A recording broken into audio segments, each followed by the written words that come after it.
Hello everyone. My name is Sonu Kumar Maurya. आज हम CA foundation के सेशंस में लॉ का टॉपिक कवर करेंगे। लॉ ये सीए फाउंडेशन में पेपर नंबर 2 में पूछा जाता है।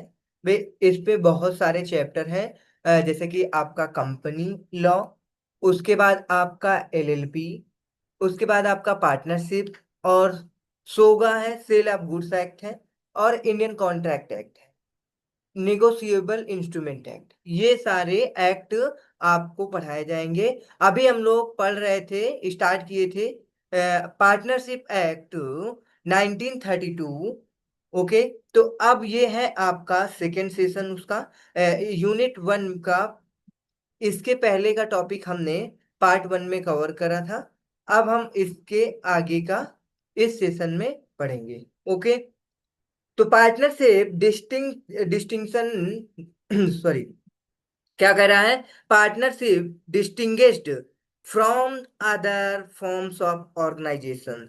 देखो, पार्टनरशिप क्या है, आपको हमने बता दिया सारा चीज। भाई इस ये आपका क्या, इस पे सबसे पहले आगे हम मोटी मोटी बात करें तो पार्टनरशिप क्या है? एक प्रकार का भी ये भी एंटिटी है, और कंपनी भी एक प्रकार से क्या है? एंटिटी है। ठीक है। इसमें भी बिजनेस किया जाता है, इसके द्वारा भी बिजनेस ही किया जाता है। ओके। अब पार्टनरशिप ओनली प्रॉफिट मोटिव होती है, प्रॉफिट मोटिव होता है, और कंपनी का दोनों है। आप प्रॉफिट मोटिव के लिए भी काम कर सकते हैं, मतलब एज अ बिजनेस के पर्पज से, और इसे सोशल वेलफेयर के लिए भी कर सकते हैं, जिसे बोलते हैं सेक्शन 8 कंपनी आती है, चैरिटेबल चैरिटेबल नेचर की। Okay, section 8 company. अब हम बात करेंगे कि भाई इससे कौन सा एक्ट गवर्न करता है। पार्टनरशिप को पार्टनरशिप एक्ट 1932 गवर्न करता है। Partnership act 1932। और आपको जो कंपनी है, कंपनी, वो आपकी कंपनी पहले कंपनी थी अलग, 1956। वह इस पे जो रजिस्टर्ड थे। अब कंपनी एक्ट एक नया आ गया है, जो कि आपका कंपनी एक्ट है, कंपनी एक्ट 2013 है। ठीक है। और ये क्या है भाई, इस पे इसमें क्या होते हैं? पार्टनर्स होते हैं, और इसमें क्या होते हैं? मेंबर्स होते हैं, मेंबर्स, पार्टनर्स एंड मेंबर्स। इसमें क्या होता है? लायबिलिटी क्या होती है? अनलिमिटेड होती है, और इसमें लायबिलिटी क्या होती है? लिमिटेड होती है, लिमिटेड, लिमिटेड लायबिलिटी होती है मेंबर्स की। तो ये सारे मेन डिफरेंट हैं कंपनी के। और मैक्सिमम और मिनिमम पार्टनर्स की बात करें तो पार्टनरशिप में as per company act maximum 50 partners हो सकते हैं, और कंपनी रूल्स के अकॉर्डिंग मैक्सिमम 100 पार्टनर्स हो सकते हैं। कंपनी में अगर बात करें, कंपनी के अंदर, भाई कंपनी आपके अलग अलग टाइप की होती है। भाई आपकी पब्लिक कंपनी भी होती है, प्राइवेट कंपनी भी होती है, और आपकी स्मॉल वो 1 पर्सन कंपनी भी होती है, जिसे बोलते हैं ओपीसी बोलते हैं। तो अगर आपकी ओपीसी है तो मिनिमम एक मैक्सिमम एक होगा। प्राइवेट कंपनी है तो मिनिमम दो, मैक्सिमम आपका 200 होगा। मिनिमम दो, मैक्सिमम 200। पब्लिक कंपनी है तो मिनिमम 7, मैक्सिमम नो लिमिट। ठीक है। तो ये सारे के सारे क्या है? मेन डिस्टिंक्शन, मतलब मेन डिफरेंस है, जो कि डिस्टिंग्विश्ड बोलते हैं। भाई ये आपको याद रखना है। लॉ की लैंग्वेज थोड़ा सा डिफरेंट है, तो इसमें आपको की वर्ड को क्या करना है? कवर करना है। ठीक है, और सारा सब कुछ हो जाएगा। अब हम अलग अलग देखेंगे भाई, अलग अलग क्या क्या इसमें डिफरेंस है। भाई बेसिस दे रखा है, पार्टनरशिप दे रखा है, और ज्वाइंट स्टॉक कंपनी, मतलब कंपनी और पार्टनरशिप, और बेसिस, अलग अलग बेसिस पे हम लोग डिस्टिंग्विश करेंगे। सबसे पहले डिफरेंस करेंगे, बोल सकते हो नॉर्मल भाषा में वर्सेस भी बोल सकते हो, partnership versus joint stock company या फिर कंपनी। लीगल स्टेटस क्या होता है? अब हम इज नॉट लीगल एंटिटी, ये क्या है? एक प्रकार की लीगल एंटिटी नहीं है। That is it has no legal personality distinct from the personalities of it constitute versus members, मतलब कंस्टिट्यूट मेंबर्स। आपकी ये क्या है, एक सेपरेट लीगल एंटिटी होती है, कंपनी सेपरेट होती है मेंबर से।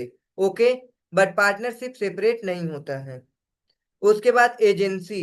भाई पार्टनर से पार्टनरशिप फर्म के लिए क्या होते हैं, एजेंट होते हैं। ओके, तो कह रहा है इफ फर्म यूरी partner is an agent of other partner as well as the firm. Other partner के लिए भी एजेंट रहेंगे। एक अगर कोई एक पार्टनर की ड्यूटी है तो दूसरे पार्टनर के लिए वो क्या रहेगा, एजेंट, और वो पार्टनर क्या रहेगा, रिमेनिंग पार्टनर सारे प्रिंसिपल रहेंगे और फर्म भी प्रिंसिपल रहेगी। और कंपनी के केस में member is not an agent of other member, क्योंकि भाई इसमें एक मेंबर का एक्शन से दूसरे मेंबर को किसी बिल्कुल क्या नहीं होगा, एक्ट नहीं कर सकता है। ठीक है ना। The company his action do not bind either, ये देखो भाई, अगर किसी भी कंपनी का एक्शन या फिर कोई मेंबर के एक्शंस भाई दूसरे मेंबर को बाइंड नहीं कर सकता है। बट ये ऐसा पार्टनरशिप में होता है। भाई एक पार्टनर के एक्ट से दूसरे पार्टनर को प्रॉफिट भी हो सकता है, एक पार्टनर के लॉस से दूसरे पार्टनर को लॉस भी हो सकता है। Distribution of profits. भाई पार्टनरशिप में प्रॉफिट का कैसे डिस्ट्रीब्यूशन करते हैं, एज पर एग्रीमेंट है, अगर पार्टनरशिप डीड है तो the profit of the firm must be distributed among the partners according to the terms of the partnership deed. Okay, उसके बाद there is no such compulsion to distribute its profits among its member, some portion of the profits, but generally not the entire profit, not the entire profit become distributable among the shareholder only। कह रहा है कि partnership firm में क्या होता है, profit as per agreement या deed के अकॉर्डिंग क्या की जाती है, डिस्ट्रीब्यूट की जाती है। ओके, बट अगर बात करें कंपनी के केस में तो ये कंपल्स डिस्ट्रीब्यूट करना प्रॉफिट को एक दूसरे पार्टनर्स के बीच कंपलसरी नहीं है। भाई कुछ प्रोपोर्शन एज अ डिविडेंड से दिया जा सकता है शेयर होल्डर को। ठीक है ना, डिविडेंड डिक्लेयर करके शेयर होल्डर को दिया जाता है, बट इंटायर प्रॉफिट कंपलसरी नहीं है कि किसको डिस्ट्रीब्यूट करेंगे, शेयर होल्डर्स को। बट पार्टनरशिप में क्या होता है, पार्टनरशिप में as per terms of agreement या फिर पार्टनरशिप डीड के अकॉर्डिंग एंटायर प्रॉफिट आपस में पार्टनर डिस्ट्रीब्यूट कर लेते हैं। Extend of liability. अब लाइबिलिटी कितनी क्या आ सकती है, एक पार्टनर की और एक कंपनी के मेंबर की। ओके, तो in a partnership the liability of a partner is unlimited, जो कि अभी हमने जब मोटा मोटा समझाया था उसमें बताया था। This means that each partner is liable for डेब्ट of the firm incurred in the course और furtherance of a business. Okay, in the course of the business of the firm, and these debt can be recovered from the private property if the joint estate insufficient to meet them wholly। मतलब कहने की बात है, क्या है कि यदि partnership firm में मतलब लाइबिलिटी लाइबिलिटी जितनी भी एराइज होती है, अगर वो पार्टनरशिप फर्म की प्रॉपर्टी या पार्टनरशिप फर्म के प्रॉफिट या फिर पार्टनरशिप फर्म से जितना भी असेट या फिर जितना भी नेटवर्थ बनती है उससे जो मीट कर लिया तो कर लिया, अगर जो अभी भी लाइबिलिटी बच रही है, भाई सारा का सारा आपने पार्टनरशिप का एसेट रियलाइज करके पूरे पैसे से आपने क्या किया, लाइबिलिटी को पे कर दिया, बट अभी भी लाइबिलिटी बच रही है तो पार्टनर्स की पर्सनल एसेट्स को बेच करके क्या चुकाया जाएगा, जो लाइबिलिटी आएगी। ओके, तो इसीलिए इसमें क्या है, अनलिमिटेड लाइबिलिटी है। बट कंपनी के केस में ऐसा बिल्कुल नहीं होता। In a company limited by share, भाई इसमें कंपनी अलग अलग प्रकार से लिमिटेड होती है। लिमिटेड बाय शेयर हो सकता है, लिमिटेड बाय गारंटी हो सकती है। ओके, लिमिटेड अनलिमिटेड कंपनी हो सकती है। अनलिमिटेड कहने का सिंपल मतलब है, अगर शेयर होल्डर मान लो क्या है कि एक शेयर की फेस वैल्यू मान लो 10 रुपए है, फेस वैल्यू कितनी है, 10 रुपए है। अब कंपनी को पैसे की अभी जरूरत थी, कंपनी ने 6 रुपए मंगा लिए। भाई अब अगर आपके पास जितना कैपिटल होगा उतने ही शेयर किसी कंपनी के लोगे ना भाई। मान लो आपके पास 50 लाख रुपया है, 50 लाख रुपया से 10 को डिवाइड करोगे, 5 लाख शेयर, एक शेयर होल्डर क्या किया, 5 लाख शेयर खरीद लिए। अब 5 लाख गुड़े 6, छप 6 पंजे 30, 30 लाख रुपए दे दिया वो। अब कितना बाकी है भाई, कितना बाकी है? 4 रुपए पर शेयर। और 5 लाख शेयर है, 5 चौक 20 लाख रुपए। 20 लाख रुपए अभी बाकी है। ठीक है ना? तो कंपनी को जब भी नीड होगी कंपनी मंगाएगी, लेकिन कितना मंगा सकती है? 4 रुपए पर शेयर से ज्यादा नहीं मंगा सकती। तो लिमिटेड बाई शेयर है, तो जितना अनपेड अमाउंट है शेयर का उतना मंगाएगी कंपनी। अब गारंटी, मान लो कि मैंने बात की कि भाई अगर मान लो 3 4 पार्टनर मिल करके कंपनी खोलते हैं, बोलता है कि मैं भाई 10 लाख रुपए लगाऊंगा, वो कहता है मैं 20 लाख, वो कहता है मैं 18 लाख। तो क्या होगा, समझो बात को। भाई ये तीनों पार्टनर, पार्टनर ए, पार्टनर बी, पार्टनर सी, ये तीन, ये ए कितने के लिए लाइबल होगा? जितनी गारंटी दी है 10 लाख की। बी कितने के लिए लाइबल होगा? 20 लाख के लिए। सी कितने के लिए? 18 लाख के लिए। तो जितने की गारंटी आप दोगे उतने के लिए लाइबल होगे। अनलिमिटेड गारंटी रहेगी, अनलिमिटेड मतलब कि company limited by company unlimited हो गई, तो अनलिमिटेड लायबिलिटी आएगी। सिंपल बात है भाई। डिपेंड करता है कि आपकी कंपनी किस नेचर की है। ओके। तो कह रहा है कंपनी लिमिटेड बाय शेयर, यदि शेयर है, शेयर वाला मैंने समझा दिया भाई, जितना फेस वैल्यू है, जितना मंगाई कंपनी दे दिया, और जितना रिमेनिंग अमाउंट है उतने के लिए वो बाद में लाइबल रहेगा, जब कंपनी को नीड होगी कंपनी मंगा लेगी। Liability of a shareholder is limited the amount if the unpaid of his share, वो देखो यही बात बोला था ना। अब 4 रुपए अनपेड था इसमें, तो 4 रुपए वो कभी भी कंपनी मंगा सकता है, उतने के लिए वो लाइबल होगा। बट आगे क्या है भाई, सिंपल अपना।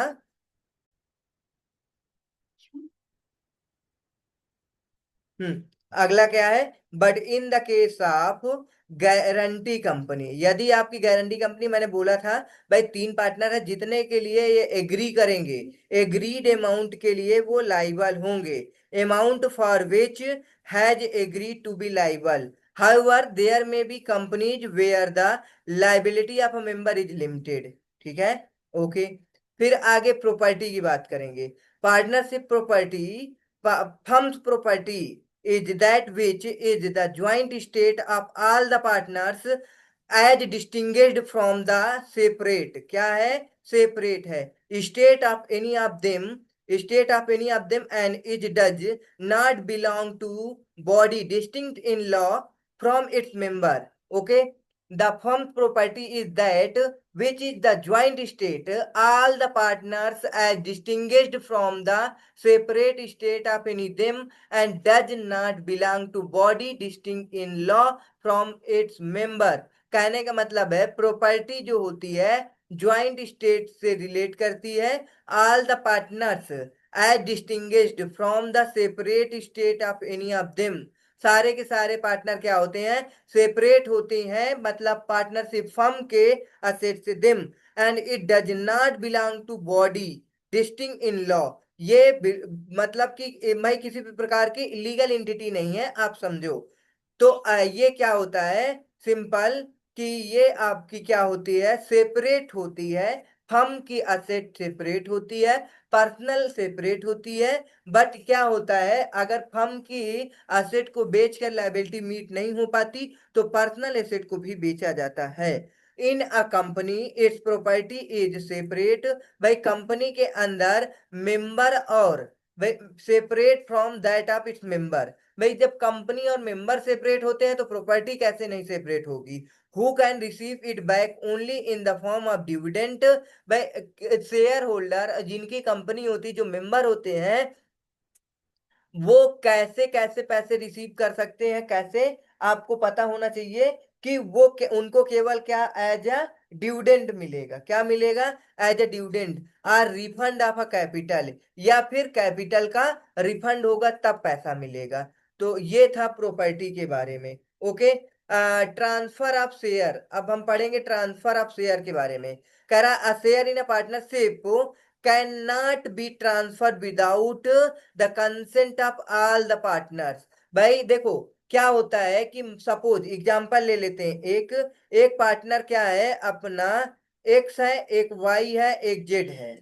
अब मान लो कि एक्स जो है किसी बिजनेस साथ में नहीं करना चाहता, वो सोच रहा है कि किसी को अपना शेयर सारा सारा ट्रांसफर कर दूं। ओके। तो अब मान लो इसके कोई परिचित का है, सोचता है कि मैं उसी को ट्रांसफर कर देता हूँ, वो बढ़िया पार्टनरशिप में अपना काम करेगा, उसे बिजनेस मिल जाएगा। ठीक है। तो अब मान लो कि एक आता है बंदा यहाँ पे, ए पर्सन आता है। अब ए को सोचता है, एक से मैं अपने सारे जितने मेरे शेयर्स हैं, मेरी एसेट्स है, सब कुछ मैं इस बंदे को ट्रांसफर कर दूं, और ये क्या करेगा भाई, बिजनेस करेगा। ठीक। तो अब क्या होता है कि जब तक एक्स वाई कंसेंट नहीं देंगे, तब तक ए को भाई क्या नहीं ट्रांसफर कर सकता, एक्स अपना शेयर ट्रांसफर नहीं कर सकता है। अगर कंपनी के केस में बात करें, तो कंपनी के केस में शेयर ट्रांसफर किया जाता है, बट वो डिपेंड करता है कि भाई आपकी कंपनी कौन सी है। अगर पब्लिक कंपनी है तो आप शेयर को फ्रीली ट्रांसफर कर सकते हैं, सॉरी सॉरी, अगर आपका प्राइवेट कंपनी है, ठीक है ना, प्राइवेट कंपनी के केस में आप शेयर को फ्रीली ट्रांसफर कर सकते हैं, बट पब्लिक कंपनी के केस में आपको फ्रीली ट्रांसफर नहीं कर सकते हैं, ऐसा कुछ है। ठीक है ना। इन अ कंपनी, कह रहा है in a company share holder में ट्रांसफर इज शेयर। भाई इन जनरल रूल में तो केवल कहा ही जाएगा कि ट्रांसफर तो कर ही सकते हैं, सब्जेक्ट टू लगा दिया ना, the provision contain in its article, article में लिखा होना चाहिए भाई, simple article. In the case of public limited company whose share are transfer usually restricted. ठीक है ना। पब्लिक कंपनी के केस में रिस्ट्रिक्टेड रहता है, मतलब फ्रीली ट्रांसफर नहीं कर सकता। अब आगे management, in the absence of express agreement to the contrary all the partners are entitle to participate in the management. All the partner, सारे के सारे पार्टनर्स पार्टनरशिप फर्म में बिजनेस को मैनेज कर सकते हैं। भाई A partner, B partner, C partner है, तीनों पार्टनर बिजनेस को मैनेज करेंगे। ठीक है ना। एज पर एग्रीमेंट, जरूरी नहीं है कि भाई जो मान लो एग्रीमेंट में कहा गया कि भाई आप ये क्या करो, भाई कोई मार्केटिंग डिपार्टमेंट संभालना है, अब भी इसमें आकर के क्या करे, इंटरफेयर करे, ऐसा करेंगे तो गलत बात है भाई। जो एग्रीमेंट हुआ है उस अकॉर्डिंग इनको करना है। बट अगर हम कंपनी की बात करेंगे, कंपनी में क्या होता है, members of a company are not entitled to take part in the management. भाई मेंबर मैनेजमेंट नहीं को नहीं संभालते। ठीक है ना।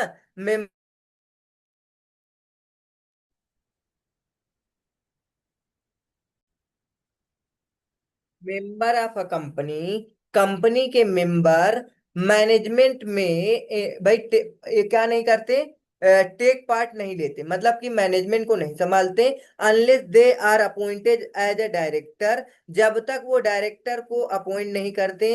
भाई आप जानते हो कि अगर कंपनी की बात करते हैं तो बोर्ड ऑफ डायरेक्टर पूरे बिजनेस को मैनेज करते हैं। Okay.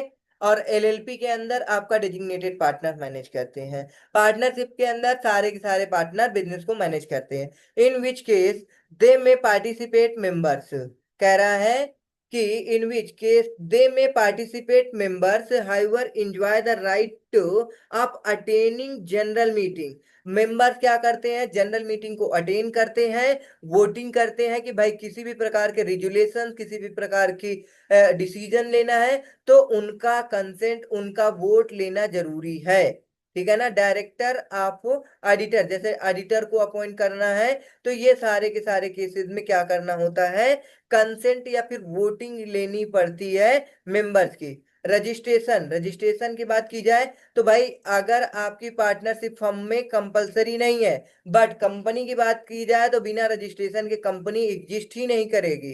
Company can not be exist, cannot come into existence unless it is registered under the Companies Act 2013. A winding up partnership firm can be dissolved at any time of all the partners agree.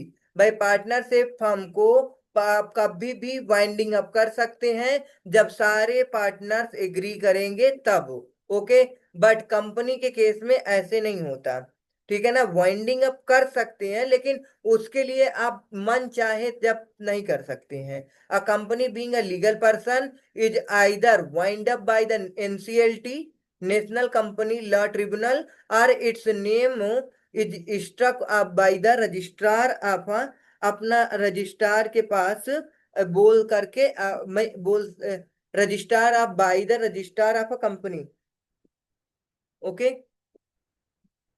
Number of a member, अब number of a member की बात करें, sorry, number of a membership, membership की बात करें, according to section भाई 464 of the Companies Act, number of partner is an association shall be not exceed 100, but rules के according आप 50 मैक्सिमम लगा सकते हैं। मतलब कि कंपनी एक्ट के अकॉर्डिंग मैक्सिमम 100 पार्टनर्स होते हैं और कंपनी रूल्स के अकॉर्डिंग मैक्सिमम 50 पार्टनर्स होते हैं। बट कंपनी की बात करें तो हमने आप ऊपर भी बताया था, कंपनी के केस में डिपेंड करता है आपकी कौन सी कंपनी है।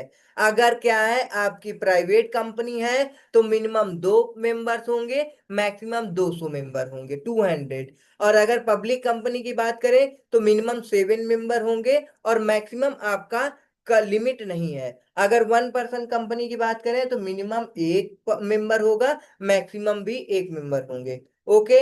ड्यूरेशन, अब हम बात करेंगे ड्यूरेशन ऑफ एग्जिस्टेंस। भाई आप पार्टनरशिप फर्म की ड्यूरेशन की बात करेंगे तो जब पार्टनर रिटायर हो जाओ भाई, या फिर पार्टनर की डेथ हो जाए या इंसॉल्वेंसी हो जाए या खुद से आप क्या करो, डिजॉल्व।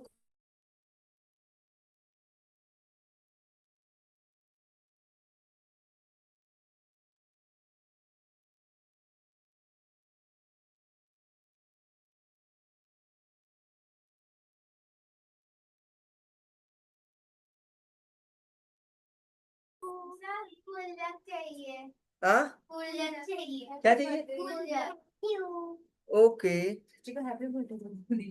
ओहो, अब बेटा मैं क्लास पे था इसीलिए। ओके, समझ में आ गया भाई।